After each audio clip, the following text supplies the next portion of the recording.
There was a time when the world moved to a different beat.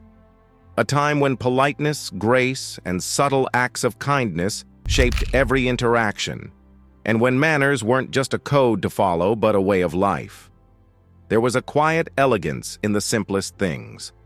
When a handshake spoke volumes, a greeting was more than a word, and silence carried its own kind of reverence. Yet in the span of a single generation, it all began to slip away. What was once natural, instinctive even, has become a faint memory, almost laughable in today's hurried world. What happened to those graces? What did Britain lose when manners disappeared?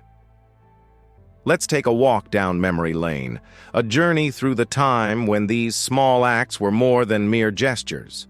They were the threads holding society together, weaving us into a community of mutual respect and understanding. It used to be that standing in a line wasn't just about waiting for your turn. The queue was a social contract. There was a sense of order, an unspoken understanding that your place in line wasn't just about you. It was about respecting the space and time of the person standing next to you. Picture a cold autumn morning in 1950s London. A queue formed outside a bakery, the scent of fresh bread rising from within. No one jostled, no one shoved to the front. People stood still, each waiting their turn with patience, without complaint, without hurry. The queue was not an inconvenience, it was a peaceful agreement. Today, the queue has all but vanished. At railway stations, at cafes, even at the supermarket checkout, people no longer form orderly lines. Instead, it's a free-for-all, an unspoken race for the front, with elbows thrown and tempers flared. We've lost the patience to wait. But in that lost art of queuing, we've also lost something much deeper. The recognition that every person in that line deserves our respect, that their time is just as valuable as our own. Imagine a gentleman entering a room. He is dressed sharply, his hat neatly in place, and then, with a graceful movement, he removes his hat and bows his head, acknowledging not just the people around him, but the space itself. It wasn't just a social norm. It was a quiet display of humility, a silent way of saying, "I see you. I acknowledge you." The hat, that simple piece of clothing, was once a tool of respect. It wasn't just something to keep the rain off your head. It was a gesture, an offering. Men would tip their hats when they greeted others, or remove them indoors as a sign of deference. The way a man handled his hat said something about his character. It spoke of his respect for the world around him. Now, the modern bare head says very little. It may be a sign of a well-coiffed hairstyle, but there's no gesture, no subtle symbol of consideration. The world has become faster, more efficient, but we've lost the quiet power of respect that came with those small acts of humility. There was a time when riding a train was more than just a means to get from one place to another. It was a shared space, a moment of pause in the busy lives of its passengers. The compartment was filled with a gentle hum, the sound of newspapers turning, soft whispers between strangers, the quiet clink of a teacup against its saucer. There was an understanding that this was shared space, and it demanded shared courtesy. No one spoke loudly. No one disrupted the silence. There was a mutual consideration that defined the train ride, an acknowledgement that this moment of travel was not just about the destination, but the journey itself. Fast forward to today, and the train ride has become a cacophony of noise. Phones bleeping, people arguing, music spilling out of headphones. It's as though the very concept of shared space has been forgotten. We no longer have that silent understanding. We no longer see each other as fellow travelers, but as obstacles to our destination. There was a time when a thank you note was not just a quick text or an emoji. It was a carefully crafted message, a few lines that took time and effort to write. The feel of a fountain pen on paper, the slight resistance of the nib, the way each word was formed with intention and care. It was an art. Writing a note wasn't just about saying thank you, it was about honoring the recipient, making them feel seen, valued. It might have taken 20 minutes to write a few sentences, but those moments spent crafting the note were a reflection of the value you placed on the person you were addressing. Now, the thank you has become a quick TX or a thumbs up emoji.